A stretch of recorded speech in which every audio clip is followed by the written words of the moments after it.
네, 안녕하세요. 증권통투자 업데이터 시간입니다. 전일 국내 증시 탄력이 둔화되기는 했지만 어쨌든 기분 좋은 흐름으로 거래를 마쳤습니다.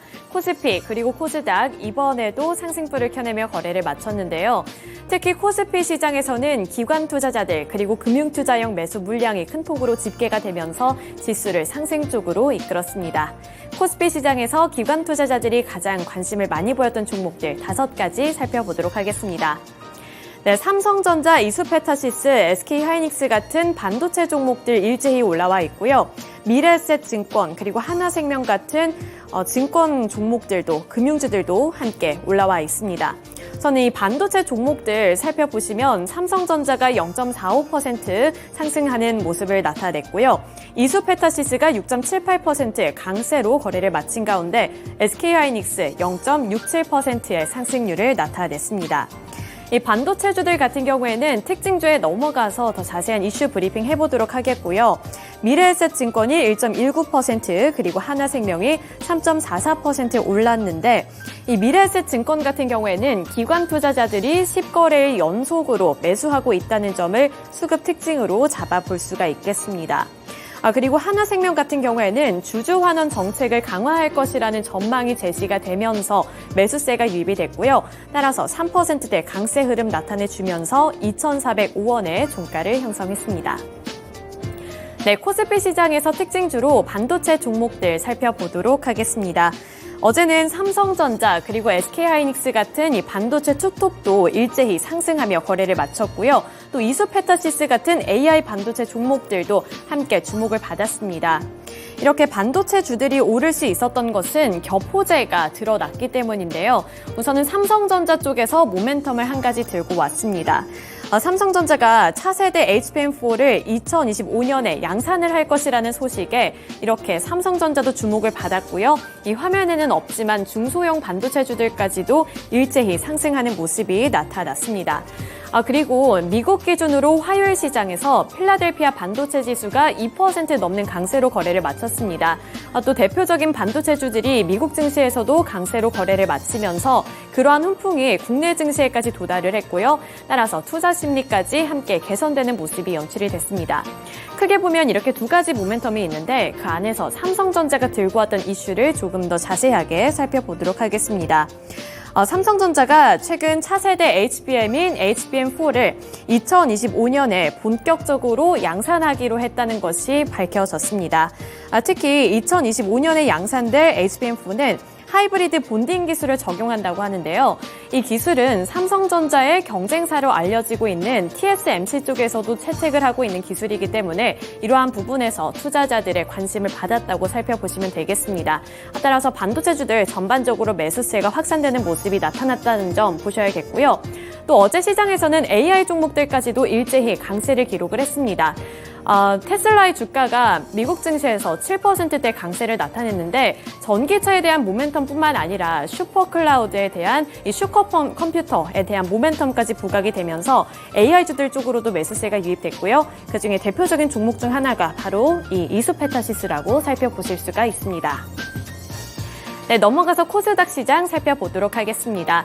어제 코스닥은 장중에 수급 변동성이 상당히 강했습니다. 개인 투자자들만이 매수하면서 시작을 했지만 나중에는 개인 투자자들이 차익 매물을 출회를 했고 외국인 그리고 기관 투자자들이 매수세로 전환을 했는데요. 그 안에서도 코스닥에서는 외국인 투자자들의 매수세가 큰 폭으로 집계가 됐습니다. 따라서 외국인에 집중을 해서 매수했던 5가지 종목들 살펴보도록 할 텐데요. 우선 1위에는 에코프로가 올라와 있습니다. 에코프로가 2.21% 상승해주면서 124만 8천 원의 종가를 기록했고요. 이 화면은 없지만 에코프로 그룹주 내에서는 희비가 교차되는 모습이 나타났습니다. 출발은 함께 상승 출발을 했지만 에코프로 BM 같은 경우에는 결국에 하락하며 거래를 마쳤다는 부분도 이 그룹주들 살펴보실 때 참고해 보시면 좋을 것 같고요. 아래로 펩트론과 이오테크닉스, ISC 그리고 하이비전 시스템까지 올라와 있습니다. 제가 앞서서 코스피 시장에서 AI 관련 종목들에 대한 이야기를 잠깐 했었는데 코스닥에서도 이렇게 이오테크닉스라든지 ISC 같은 AI 관련 반도체 종목들이 일제히 올랐습니다. 이오테크닉스가 6%대 그리고 ISC가 4%대 상승률을 나타냈습니다. 네, 나머지 펩트론 그리고 하이비전 시스템은 코스닥에서의 특징주로 살펴보도록 할 텐데요. 곧바로 특징주로 넘어가 보도록 하겠습니다. 네, 첫 번째 특징주로 펩트론부터 살펴보도록 하죠. 네, 펩트론의 주가가 9.58% 강세 흐름 나타내주면서 45,200원의 종가를 기록했습니다. 어제 개장 직전부터 확인해 볼 수 있었던 이슈가 한 가지가 있었는데요.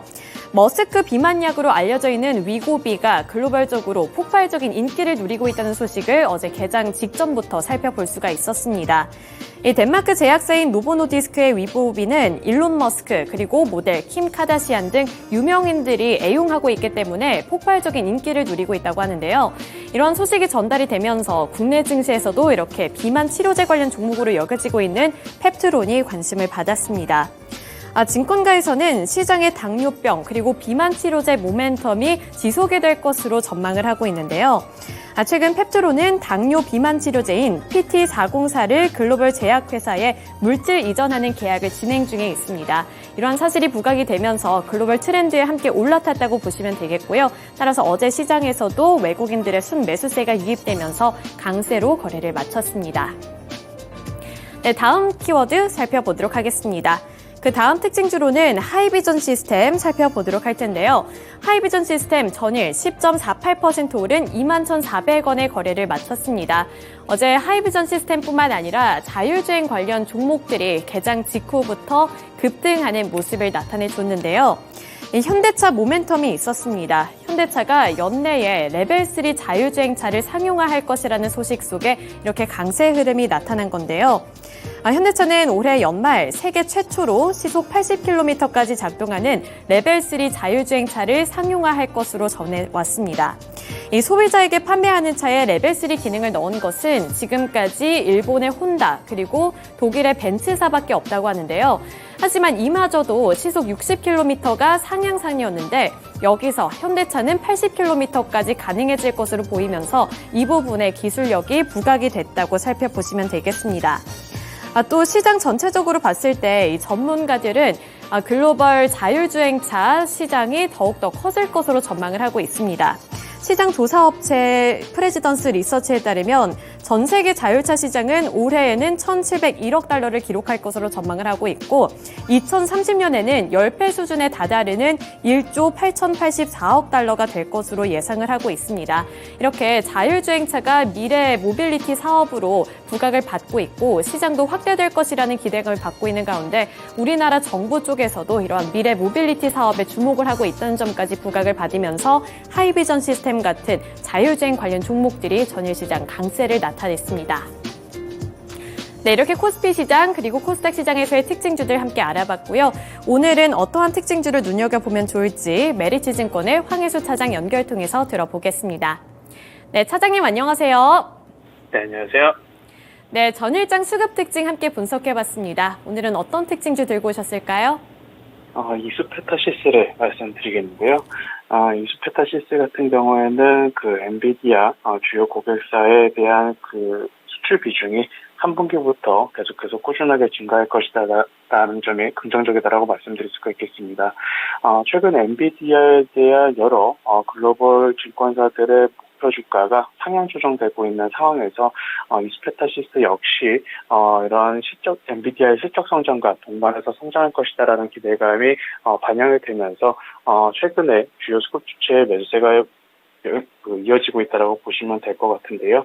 동사 같은 경우에는 현재 증설 작업이 3분기부터는 완료가 되면서 증설분에 대한 생산량이 3분기부터 본격적으로 출하된다는 점이 긍정적이다라고 말씀드릴 수가 있겠습니다.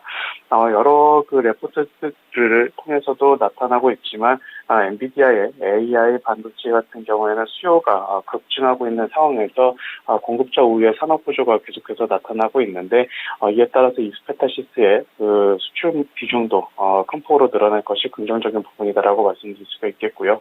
또한 동사 같은 경우 그 엔비디아 이외에도 마이크로소프트라든지 구글 같은 기존 고객사와 신규 고객사의 추가 확보를 통해서 성장 모멘텀이 여전히 유효한 상황이다라는 점은 긍정적인 부분이다 이렇게 말씀드릴 수가 있겠습니다.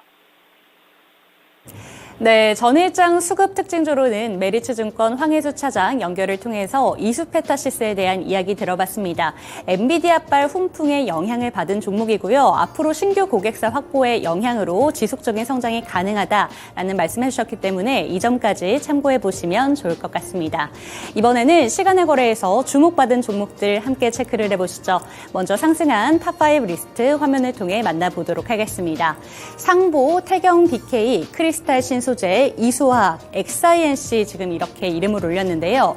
여기서 이수화학을 제외한 나머지 모든 종목들이 흑연 관련된 종목입니다. 흑연 관련된 종목들은 어제 시간의 거래에서 특징적인 부분이다 이렇게 정리를 할 수 있을 텐데요. 어제 정규장에 이어서 시간의 거래에서도 주인공의 역할을 톡톡히 해냈습니다.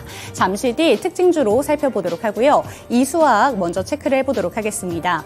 시간의 거래에서 6.78% 상승을 하면서 28,800원에 거래를 마쳤는데요. 이수화학 같은 경우에는 계열사인 이수 스페셜티 케미칼이 어제 본장에서 상한가를 터치한 이후에 이수화학 쪽으로도 수급이 들어왔습니다. 이수 스페셜티 케미칼 같은 경우에는 시간의 거래에서 추가적인 상승세가 나타나진 않았는데요. 이수화학은 추가적으로 6%대 상승을 보여주면서 거래를 마쳤습니다.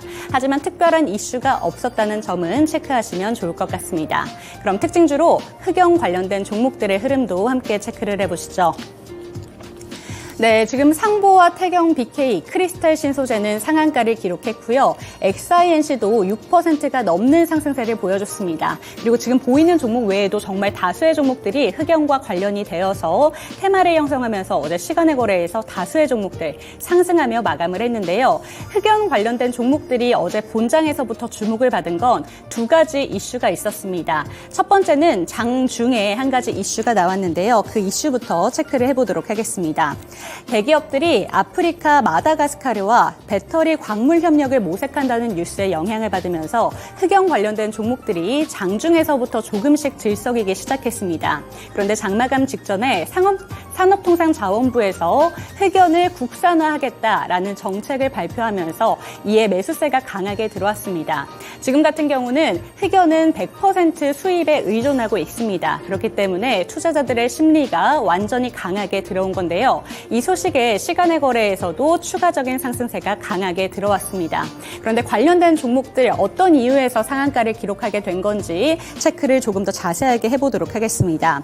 상보는 흑연을 가공해서 만드는 그래핀 제조업을 영위하는 기업이고요. 태경 BK는 인조 흑연의 핵심 소재인 코크스를 공급하는 기업입니다.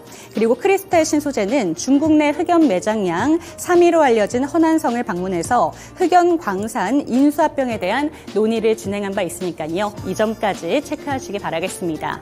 이제 넘어가서 시간의 거래에서 약세를 보인 종목들도 함께 체크를 해보시죠.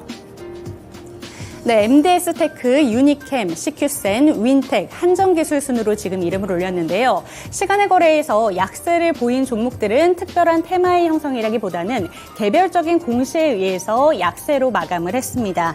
그런 만큼 차례대로 체크를 해보도록 하겠습니다. 먼저 MDS테크는 장마감 이후에 발행 주식 총수 대비 5%에 해당되는 규모의 전환 청구권 행사 공시가 나오면서 약세로 마감을 했고요. 유니캠은 4만 주가량의 추가 상장 공시에 영향을 받았습니다. 그리고 CQ센은 현저한 시황 변동에 대해서 시장으로부터 조회 공시 요구를 받았는데요. 이에 대해서 정보 없음, 이런 답변을 내놓았음에도 불구하고 3%대의 약세로 마감을 했습니다. 한정기술 같은 경우에는 한국전력이 한정기술에 지분 매각에 나섰다라는 뉴스가 보도가 되면서 한정기술도 2.62% 하락하면서 7만 500원의 종가를 형성했습니다. 네, 이렇게 시간의 거래에서 약세를 보인 종목들까지 체크를 해봤습니다. 다시 한번 황혜수 차장 연결해 보겠습니다. 네, 차장님 안녕하세요. 네, 안녕하세요. 네, 시간의 거래에서는 어떤 특징주를 살펴보면 좋을까요?